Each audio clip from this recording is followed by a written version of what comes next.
Hi, everyone. It's Wednesday night. The Penguins just lost in double overtime to the Bruins, 2-1. They're down 3-0 in the series in finesse. I'm pretty down about this one. It's just such a shame. They played so well tonight, and you got the sense that it was really going to turn into a series if they could have gotten that goal. And they're just, I can't remember when the Penguins were this snake bit. Yeah, it's probably the worst way to lose a game. Like the 6-1 is bad, but you can kind of slough it off, Right. even though we let it burn last week. But the 2-1 double overtime loss, I mean, it's devastating. I don't know. It's hard to find fault with anything. I mean, I think you're right. It's the Pens' fault for being in the position that losing this game makes them down 3-0 in the series. But I don't blame anyone on the Penguins for losing this game. I thought it was a great game. I thought the Penguins played great. I thought the Bruins played great for, a lot of the game. Yeah, I mean, the thing that really stays with me from this one, I think we must have hit no fewer than 8 posts in this game. I don't know that I've ever seen anything like it. I mean, it was just incredible. We're at double digits in posts for this series for sure. But I don't know. You got to play through it. You got to score.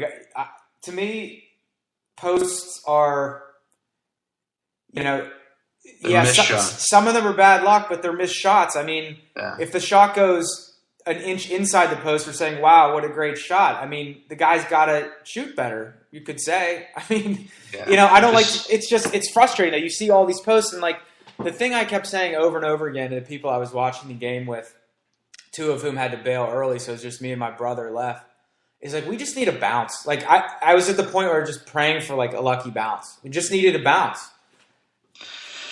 Yeah, I mean, Malkin's line and Malkin himself were just absolutely dominant tonight. They were all over the puck. A lot of guys with really great games. But what's also notable about this is 2 of the biggest culprits from Game 2, Chris Letang and Sidney Crosby, weren't that much better, with the exception of Sid. As the game went on, he got better. But the first couple of periods, he still looked like a different player, and you wonder what happened to him. And Letang, his troubles continued. I disagree a little bit on Letang. He was not good early. His first period was terrible. He was kind of floating around doing some really weird things. But in a double overtime game, you really see the value of a guy like that. I mean, he was a horse tonight, I thought. Well, he's definitely a horse, but he's a very nerve-wracking horse. And the turnover that led to the half semi breakaway for Horton was bad. Yeah, that was atrocious, and he's icing the puck in overtime. There was one point where I think we had just killed a penalty. He got the puck. The guys have been on the ice a long time, and he had room and space, and he did what Chris Letang sometimes does. I mean, I've seen this before from him. He ices the puck for no apparent reason at the most inopportune time, and you wonder if he actually knows the rule. It's you can kind of see him thinking in his head, should I make this really high-risk play / dumb play or the simple play? And I thought tonight he trended much better toward the simple play. And, he was just eating up so many minutes, and, Yeah, he was better. Paul Martin's our best defenseman, though. Right. The game tonight is the kind of game where you look at Letang and you say, it'd be really, really hard to ever let this guy go in free agency, I think. Because you don't find these minutes eaters that easily. Yeah, he's a minutes eater. But my point was, and I got a little off track there, that even with Sid and Letang not being great, I thought the Penguins dominated large parts of this game. And, I think it showed in the shots advantage, the face-off advantage, at least in regulation. I know in the first overtime we had trouble winning a single face-off. And in the hits advantage, I thought we were all over them tonight. We played the game that we needed to play. And it's just a shame that we couldn't really make this more of a series. But you know what I'll give the Bruins credit for, though? As well as the Penguins played, and I do think the Penguins outplayed the Bruins, the Bruins don't make any bad mistakes to give you like a grade A scoring chance. Yeah, they're a good team. Every single scoring chance, and the Pens had a lot of them, are of the kind against like the Red Wings, where you have to just really work your ass off for it. And you're right. They're a very good team, and you know what? They had a lot of scoring chances of their own, a lot of prime scoring chances, and Tomas Vokoun was phenomenal tonight. Yeah, he was. To me, the goalie question was a no-brainer all along. I don't know how you could. We knew the right answer. Right. I mean, the idea of starting Fleury was ridiculous. And I thought, Vokoun was great. I thought most of the Penguins had a solid game. Except for the first period. The first period I thought was really bad, but then the Pens woke up, and I thought a lot of people played really well. It's just a shame we couldn't finish. And to me, it's just like last year, the penalty kill killed the Penguins, and the penalty kill was great all season. Yeah. And this year, 0 for 6 on the power play, including 2 in overtime. I mean, those you gotta score. We can't score against this team easily at 5-on-5, and if you're looking for a reason why the Pens lost, it's not because the Pens played poorly. It's that they didn't score they went 0 for 6 on the power play. Yeah, not good enough. I mean, granted, the Bruins couldn't score on the power play either. There were a lot of just holding your breath in this game. But let's think about this. How many periods have we now played? 5 periods tonight, 11 periods, 2 goals. Yeah. Rask is playing well, and, we're hitting posts, and the Bruins aren't giving any chances that are unearned. Every shot is earned. Yeah. Let that sink in for a minute. 11 periods, 2 goals. Yeah, he had 53 saves tonight. So do you think something's going on with Sid? Because, he had that shift, that helmetless shift in the second overtime. It was a great shift. He had a couple moments. There was one where he, pivoted off the boards like he did in that game against the Islanders. That was a absolutely quintessential Sid play. But for a lot of the game, he didn't look much different than he did in Game 2. And I wonder, inevitably you wonder what's going on. You feel like there's got to be a reason for that. That's just not the way Sidney Crosby plays ever, let alone in a huge game. Yeah, and I was concerned early, but he did turn it on a lot later in the game. And especially defensively with the back checking in overtime. I mean, they showed the one highlight when he picked off the Horton pass, but there were several really, really strong defensive plays. I agree. He does have games sometimes where he looks uncomfortable. The last one came at the worst time of the season, and then he started off looking the same this way. Everyone was texting me like, "What's wrong with Sid? What's up with Sid?" I don't have any concerns about that going forward at all. Maybe the cause of it is a little hesitancy taking the jaw protector off because, I think the extent of the damage to his mouth that happened and that still exists is severe. So maybe he's a little apprehensive and hesitant going into places with that. Yeah, I don't have any concerns about it going forward. I just have concerns about it right now. I mean, it's a little late. We needed him tonight. Yeah, we needed him last game. It's just a sad thing. Do you think that there's a very good chance that this series is going to end on Friday or end in Game 5? Do you think that, given the performance tonight and the way this series has gone, say we have a good showing in Game 4 and 5, but we bow out in 5 games, do you think we're looking at a complete overhaul here? Do you think it's something less than that? Where do we go? No, it's not a complete overhaul, and I'm not ready. The series isn't over. I know it's almost impossible to come back from this.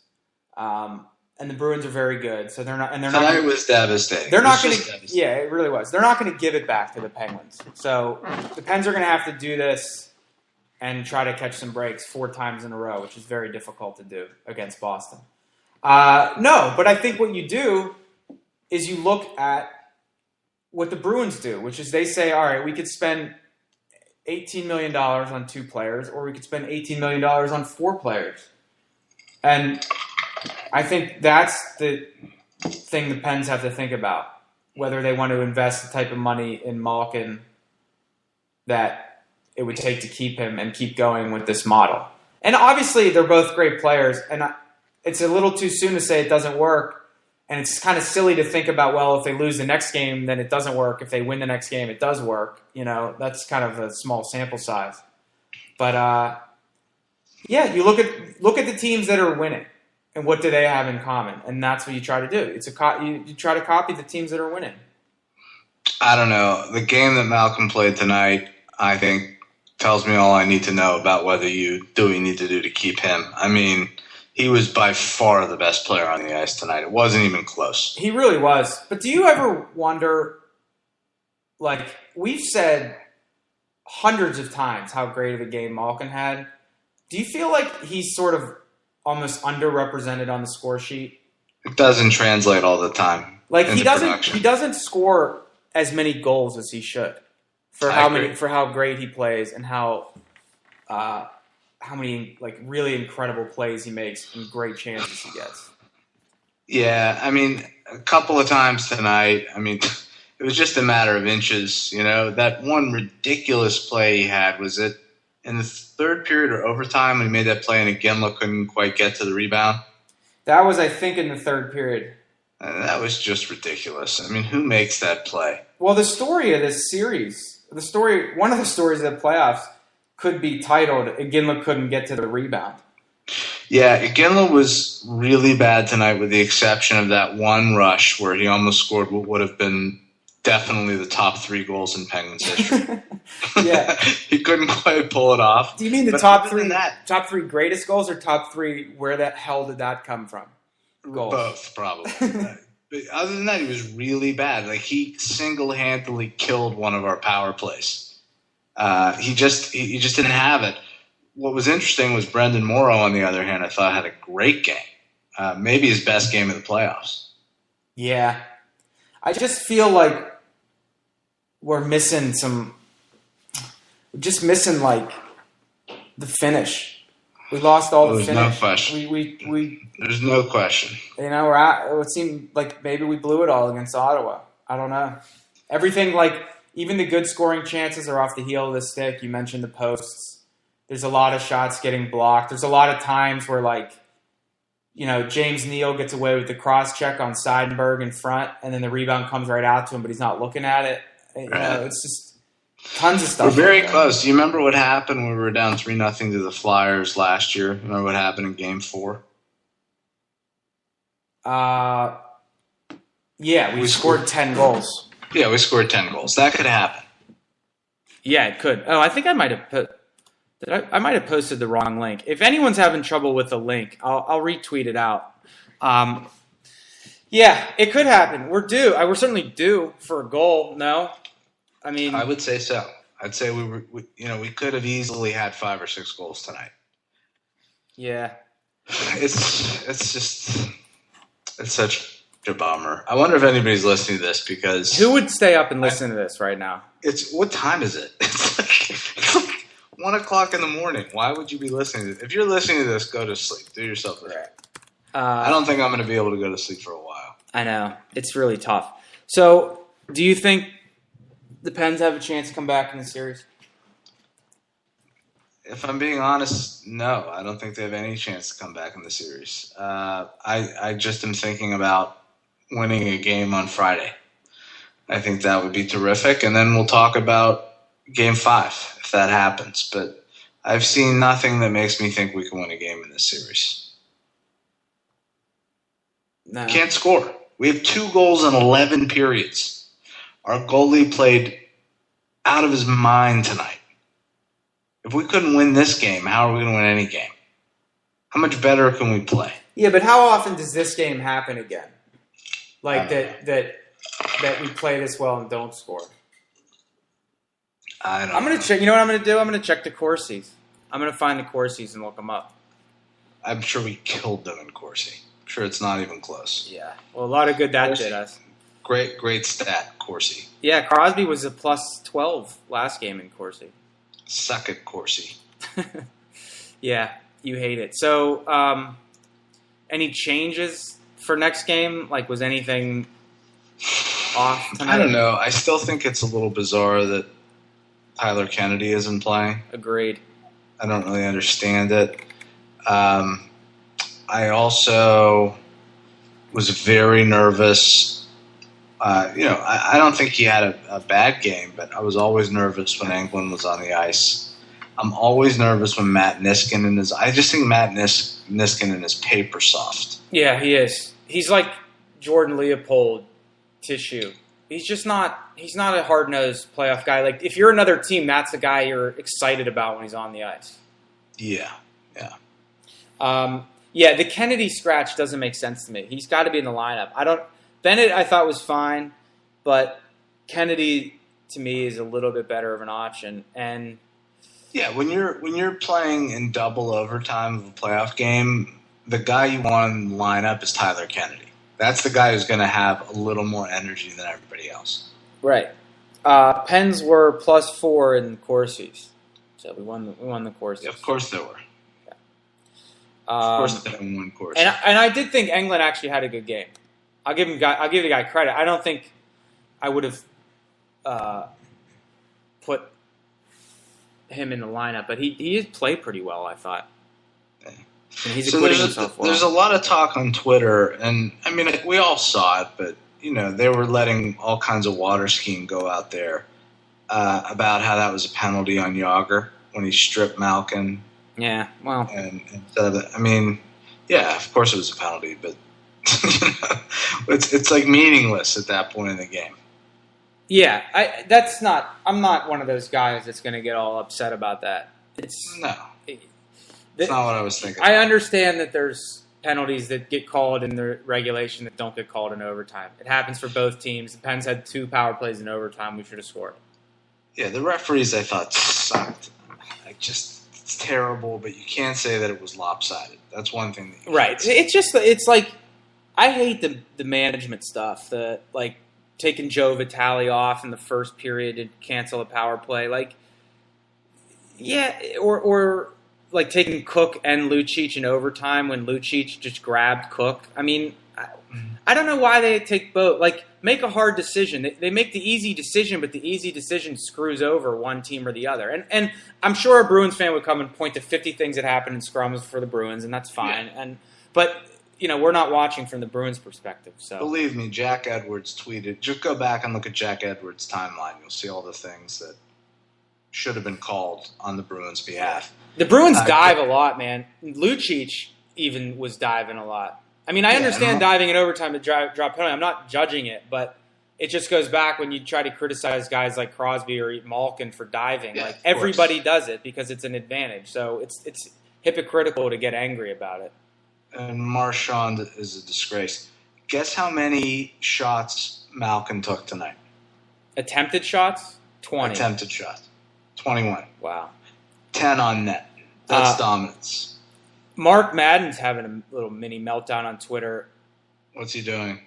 He said he's amazed at Penguins fans on Twitter who seem thrilled that Sid is struggling, dumbfounded. Wow. I kind of said, like, there is a weird subsection of Penguins fans who seems like happy when Crosby doesn't have a good game or makes a stupid play.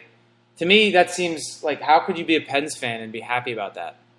I agree with that, but I just don't pay attention to that. Right. I just don't know why you pay any attention. There's a lot of idiots in the world. Yeah. I gotta say, Jaromir Jagr Yeah. was terrifying tonight. Every time he carried the puck into the zone, I got scared. But it's easier to take it off of him than it used to be, I thought. There's no question. Well, he's a lot slower. The guy's he's my age. He's an old man. Yeah. I just think that there's little question that the Bruins are having the last laugh on the whole Iginla-Jagr thing. Yeah, but I think if you switch those two, that doesn't change the series. It doesn't change the series, but I do think Jagr, I just think Yager's a more impactful player at this point.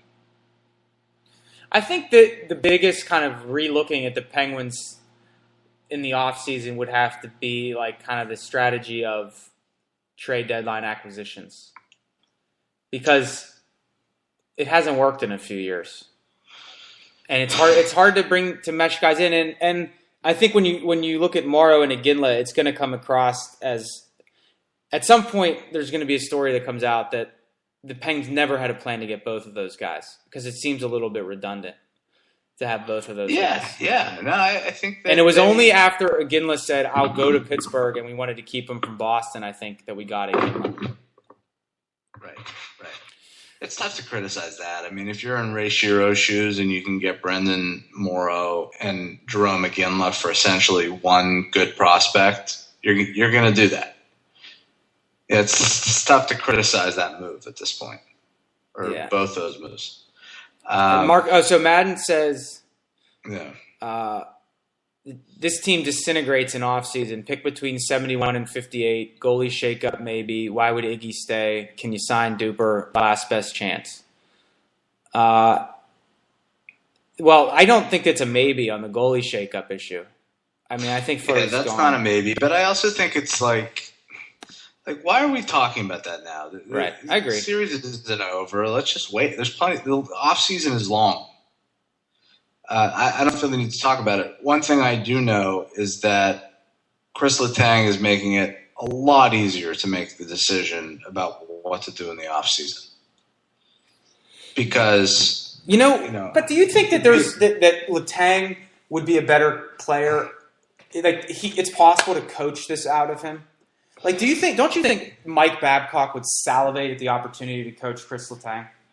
Yeah, maybe you're right. But, you got to give the Penguins some credit, too, because if the media is to be believed, because, Ray Shiro never talks about this, but you always hear it from, the Penguins beat writers, that the Penguins have really wanted a classic number one elite D-man to play with Letang. So if that's to be believed, then they recognize that he's, as much of a minutes eater as he is, he's not the guy you want to be carrying the torch for the entire defensive unit because he's a little unstable. You want somebody that will stabilize him. And I think it's to their credit if they recognize that. I don't know if it's practical because you're going to have to pay him, his price has probably gone down thanks to his play in this series, but you're going to have to pay him at least $6 million. And then you want a number one defenseman in addition to that? Well, that's not happening. Right. Yeah, I don't know, man. This is a bummer. It's such a bummer. My God. Can you imagine if we won this game, how exciting things would have been? Just the difference in attitude and emotion. I mean, this is what raw emotion feels like, though. This is what it is. Oh, this is why we live, people. This is what it's all about. Yeah.